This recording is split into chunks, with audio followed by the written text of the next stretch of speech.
টাকা টোটাল লোনের উপর জমা দিয়ে রিশিডিউল হয় এবং মান্না সাহেব 36 কোটির মধ্যে 72 লক্ষ টাকা হয়, কিন্তু উনি 1,26,00,000 টাকা দিয়ে বাংলাদেশ ব্যাংকে চিঠি দেয়। বাংলাদেশ ব্যাংক আজ থেকে 2 মাস আগে চিঠি দিয়ে ইসলামী ব্যাংককে বলে দেয় ওনারটা রিশিডিউল করে ফেলে। ইসলামী ব্যাংক করে না দেখে বাংলাদেশ ব্যাংকের সিদ্ধান্ত ইসলামী ব্যাংক মানে না, বাংলাদেশ ব্যাংক বাধ্য করতে পারে না বলে আমরা একটি রিট করি।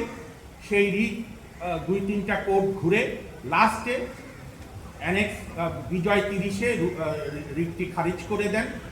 তার বিরুদ্ধে চেম্বার জজে আমরা আপিল করি এবং সেই আপিলে সিএমপি বলে, আপনারা সবাই জানেন, প্রভিশনাল আপিল। সেই আপিলে আমাদের পক্ষে আমি ছাড়াও আমাদের সিনিয়র আইনজীবী শ্রদ্ধ জনাব এহসান করিম, আরেকজন অত্যন্ত প্রথিতযশ আইনজীবী ব্যারিস্টার জ্যোতির্ময় বড়ুয়া, আমাদের মোস্তাফিজুর রহমান, আব্দুল বারী সহ আমরা শুনানি করি। গতকালকে হয়, আজকেও হয়। আজকের শেষ মুহূর্তের রেজাল্টটি এখন আপনাদের সামনে জানাবেন।